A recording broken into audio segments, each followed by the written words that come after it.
Good morning students, my name is Abhilash Sisodia और आज मैं लेके आया हूं आपके सामने 10th क्लास का सिविक्स का फर्स्ट चैप्टर डेमोक्रेसी। सिविक्स मेरा फेवरेट सब्जेक्ट है। मैं आप लोगों का भी फेवरेट सब्जेक्ट बनाना चाहता हूं और ये तभी पॉसिबल हो पाएगा जब आप इसमें इंटरेस्ट लेंगे। अब जबरदस्ती किसी चीज में इंटरेस्ट तो लिया नहीं जा सकता। हम अपने देश के बारे में, अपने देश में तो इंटरेस्ट ले सकते हैं ना। हाँ, ले सकते हैं। तो मैं आपको बता दूं, जैसे कि ये हमारा इंडिया है। अब मान लीजिए इसको ऐसा, ठीक है।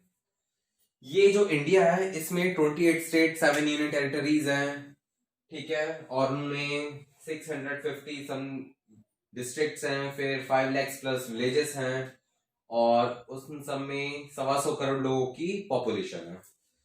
तो आप समझ सकते हैं ये इतना बड़ा इंडिया है, उसमें इतने सारे गवर्नमेंट डिपार्टमेंट्स हैं। Health department, military department, police department, education department, ठीक है, फाइनेंस डिपार्टमेंट, इतने सारे डिपार्टमेंट है। पोस्ट ऑफिस है, ठीक है, रेडियो ऑफिस है। तो आप जानते हैं ना, सबके पापा किसी ना किसी गवर्नमेंट जॉब में हैं, तो वो जानते हैं रेलवे डिपार्टमेंट है। तो ये सारी चीजें रेगुलेट कैसे होती हैं? ये पूरा जो मशीनरीज है, इतने वर्कर्स हैं, पूरे देश में गरीब लोग हैं, तो हमारी जो गवर्नमेंट है उन लोगों के बारे में भी स्कीम, उन लोगों को लेके भी स्कीम बनाती है। जैसे कि जनधन योजना, लाडली लक्ष्मी योजना, इस तरह की जो भी स्कीम्स है गवर्नमेंट की, वो लोगों के भले के लिए, लोगों के गुडविल के लिए ये सारी चीजें बनाती हैं।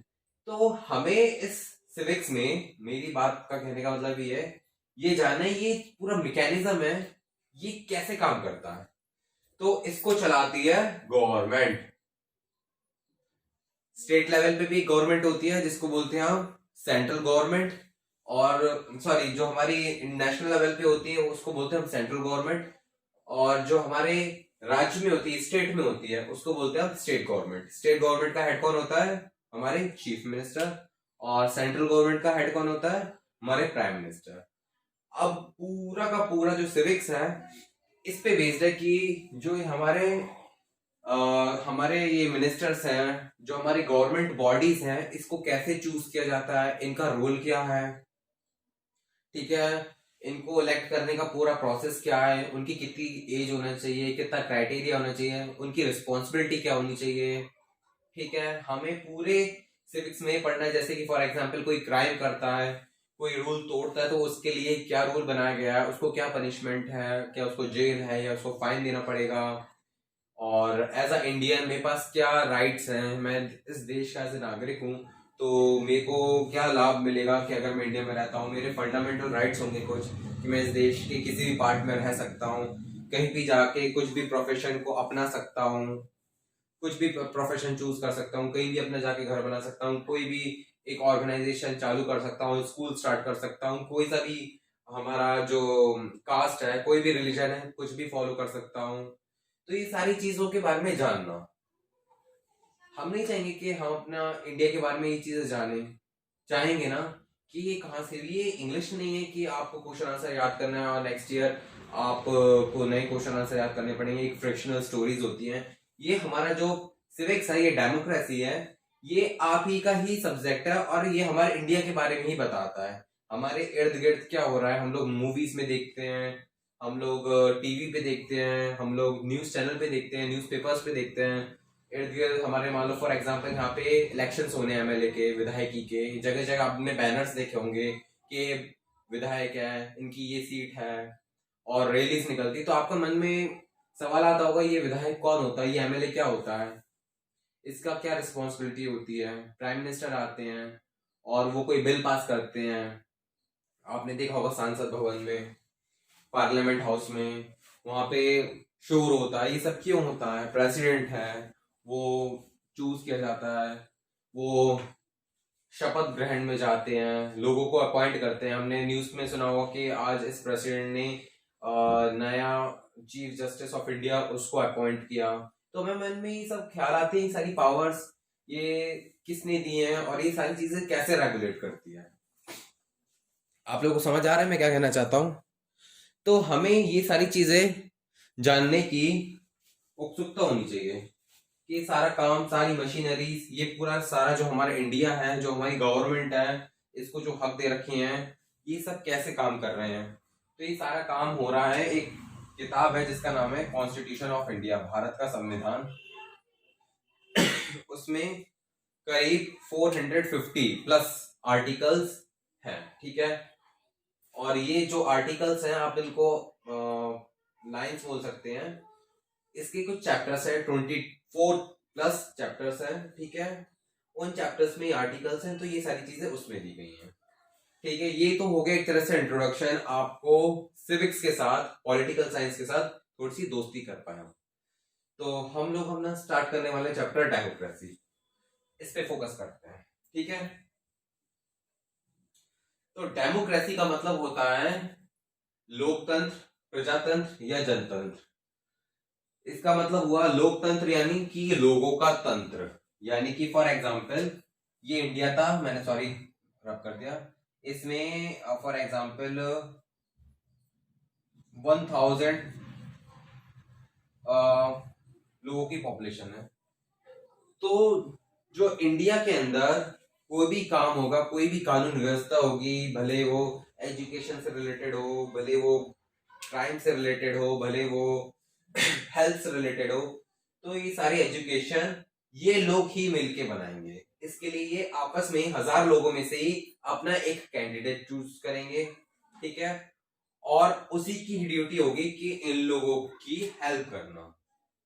सुना होगा ना आपने, to the people, by the people and for the people. Democracy government, democracy kind of government का मतलब यही होता है कि आपका जो रिप्रेजेंटेटिव होगा वो आप में से ही चुना जाएगा। यानी कि जो इंडिया है सॉरी फॉर फिगर, जो ये इंडिया है, इसमें से जो इंडिया को चलाने वाला है, वो जो कैंडिडेट है वो इंडिया में से चूज किया जाएगा। ये कोई कैंडिडेट बाहर से नहीं आएगा, कोई फॉरेनर, कोई विदेशी नहीं आएगा, ठीक है। जैसे फॉर एग्जांपल यहाँ पे मध्य प्रदेश है, मध्य प्रदेश का कैंडिडेट मध्य प्रदेश से ही चूज किया जाएगा, ठीक है, क्योंकि उसको वहां के कल्चर के बारे में, वहां की प्रॉब्लम्स के बारे में ज्यादा अच्छे से पता होगा, बजाय अमेरिका, लंदन, न्यूयॉर्क। ये जब ब्रिटिश गवर्नमेंट था, ब्रिटिश इंडिया था, तब के टाइम में क्या था, ब्रिटिशर्स आते थे और अपना वॉइस रॉय यहाँ पे प्लेस करके जाते थे। तो इसी की वजह से हम लोगों ने आजादी की मांग की थी कि हमें इंडिया चाहिए और हम चाहते हैं कि हमारा खुद का राज हो, जिसको बोलते हैं स्वराज्य, ठीक है। तो डेमोक्रेसी का मतलब होता है लोकतंत्र, प्रजातंत्र और जनतंत्र, यानी कि लोगों का तंत्र, लोगों में से ही उनका रिप्रेजेंटेटिव चूज किया जाए और वो ही उस देश को चलाए और पूरी गवर्नमेंट बॉडी को बनाए और उसको उस पूरे मैकेनिज्म को ठीक से रन करवाए, ताकि ये उन्हीं लोगों की मदद कर पाए जिन लोगों में से ये उठ के आया है। समझ आया? चलिए, तो मैं आपको बता दूं, आपको बता दिया मैंने, जो ये डेमोक्रेसी वर्ड है ये ग्रीक वर्ड है, ठीक है।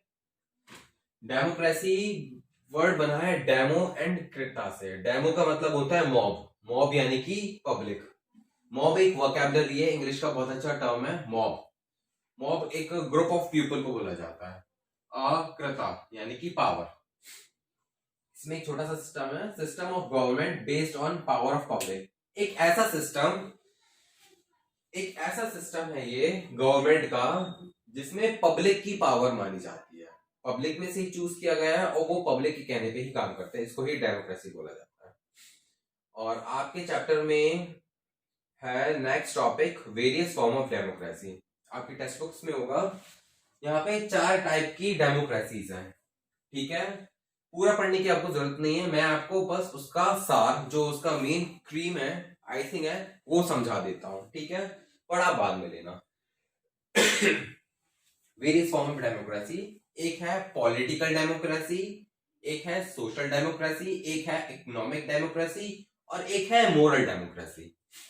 तो आपको मैं पूरा बता देता हूं, मैंने पढ़ रखा है, आपके बदले की मेहनत मैंने की हुई है, तो मैं आपको बता देता हूं। पॉलिटिकल डेमोक्रेसी के अंदर क्या होता है, जो कि बेस्ड होती है पूरी constitutional and idea of equality के ऊपर। पॉलिटिकल डेमोक्रेसी जो कि हमारे यहाँ इंडिया में चलती है, पूरे रूल्स एंड रेगुलेशंस गवर्नमेंट बनाती है, जो कि पब्लिक की मदद के लिए होते हैं, पब्लिक को देखते हुए बनाते हैं, पब्लिक को जिसकी चीज की नीड है उसको मद्देनजर रखते हुए बनाई जाती है।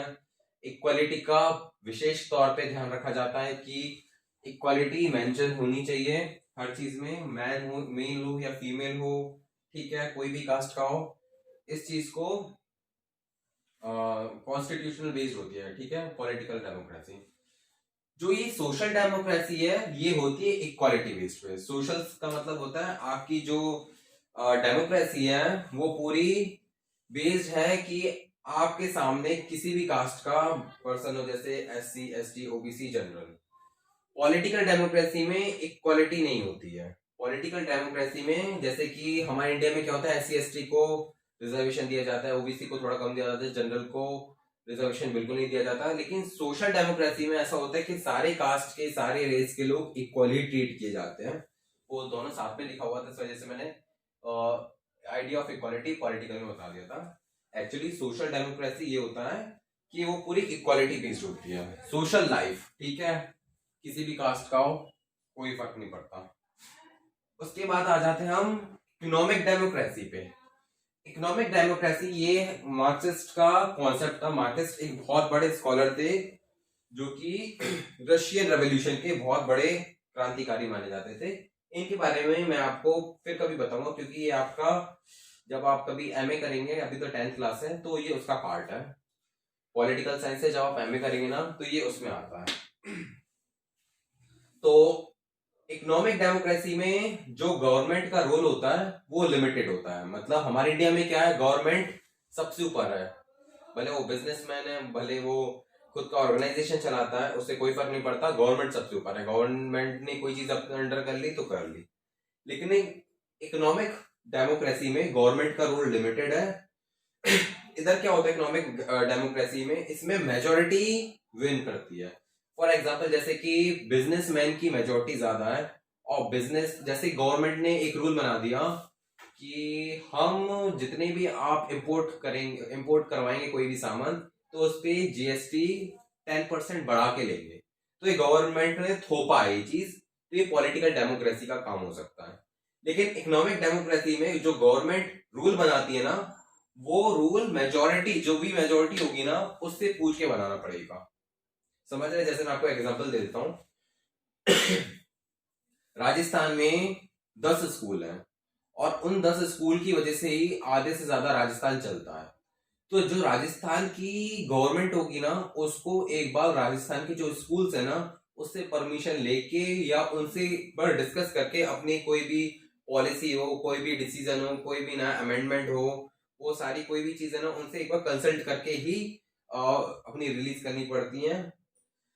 नहीं तो ऐसा ना हो कि गवर्नमेंट ने एक रूल कोई बना दिया जो कि राजस्थान के जो भी स्कूल्स हैं वो इनके अगेंस्ट चला जाए। समझ आया? तो इकोनॉमिक डेमोक्रेसी में क्या होता है, गवर्नमेंट का काम लिमिटेड होता है और जो मेजोरिटी होती है उसका काम ज्यादा होता है।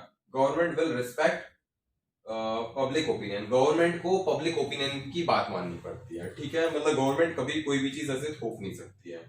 अगर गवर्नमेंट को पसंद नहीं है, सॉरी, अगर पब्लिक को पसंद नहीं है तो गवर्नमेंट वो जो नया रूल है वो नहीं लाने वाली। जैसे कि मैं आपको बहुत अच्छा एग्जांपल बता देता हूँ। जैसे कि हमारे मध्य प्रदेश और छत्तीसगढ़ एक ही था। अगर मान लो पब्लिक नहीं चाहती है कि छत्तीसगढ़ मध्य प्रदेश से अलग हो, तो वो चीज गवर्नमेंट कभी नहीं कर सकती। जैसे कि हमारा जो जम्मू एंड कश्मीर था, एक कंट्रोवर्शियल प्लेस है, उसका खुद का एक कॉन्स्टिट्यूशन है। तो अब क्या करा है इंडिया ने, हमारी जो सेंट्रल गवर्नमेंट है, जम्मू कश्मीर को भी अपने अंदर कर लिया, बगैर किसी की परवाह करे कि वो वहां के लोग अब जम्मू कश्मीर को इंडिया में मिलाना चाहते हैं या नहीं चाहते हैं, ठीक है। तो ये हो गई इकोनॉमिक। सीधी सी बात है, पॉलिटिकल कॉन्स्टिट्यूशन है जो हमारे इंडिया में होती है, जिसमें संविधान ही सबसे ऊपर है। कॉन्स्टिट्यूशन यानी कि जो चीज लिखी गई है वही चीज होनी चाहिए। सोशल डेमोक्रेसी में क्या होता है, इक्वली ट्रीट किया जाता है, सारी चीजें इक्वली, कोई कास्ट नहीं, कोई जेंडर नहीं, कोई रीजन नहीं, मतलब सारे लोग इक्वली ट्रीट किए जाएंगे, भले वो कोई भी हो, भले वो सलमान खान हो या भले आमिर खान हो, भले कोई नॉर्मल आदमी हो। अगर जिसने भी हिरन मारा है तो उसको सेम सजा दी जाएगी। Jokes apart. इकोनॉमिक में क्या है, इसमें जो मेजोरिटी होती है, जो पैसे वाले लोग होते हैं, उनकी ज्यादा चलती है, ठीक है। मेजोरिटी ही काम करती है, मेजोरिटी के हिसाब से गवर्नमेंट अपनी पॉलिसीज बनाती है। और मोरल डेमोक्रेसी में क्या होता है, फिलोसफी ऑफ मोरल है। इसमें जितने भी क्लूज हैं, जितने पॉइंट्स हैं, इसमें सारे पॉइंट मोरल वैल्यूज के ऊपर बनाए जाते हैं। जैसे कि हमें बुजुर्ग लोगों की मदद करनी चाहिए, जैसे कि directive principle of state policies हैं कि हमें गरीबों को दान देना चाहिए, या फिर मोरल वैल्यूज हो गई आपकी, जो लोग जॉबलेस हैं उनको हमें पेंशन देनी चाहिए। ये तो खैर पॉलिटिकल में भी होता है, यानी कि इंसान थोड़ा सा जज्बाती होके सोचता है, और जज्बाती होके ही इंसान पॉइंट बनाता है। जैसे फॉर एग्जांपल इंडिया में क्या हो रहा है, अमीर और अमीर हो जा रहा है, गरीब और गरीब हो रहा है ना। और मोरल पॉलिटिकल में क्या होता, अगर मोरल डेमोक्रेसी होता कि जहाँ पे जो लोग गरीब है तो गवर्नमेंट उसको पैसा दे रही है, स्कूल के लिए, हॉस्पिटल के लिए, अच्छे कपड़ों के लिए, अच्छे घर के लिए। लेकिन पॉलिटिकल डेमोक्रेसी में ये नहीं होता है। तो यहाँ पे मैंने आपको समझा दिया डेमोक्रेसी कहाँ से आया है, मीनिंग ऑफ डेमोक्रेसी बताया आपको, और उसके बाद मैंने आपको वेरियस फॉर्म ऑफ डेमोक्रेसी बताया, political, social, economic and moral, ठीक है, डेफिनेशन बताई। और इसका जो फाउंडेशन था कि हमें पॉलिटिकल साइंस जो ये हमारा सिविक सब्जेक्ट है क्यों इम्पोर्टेंट है, इसकी आपको इम्पोर्टेंस समझाइए। चलिए अब हम आगे और बढ़ते हैं।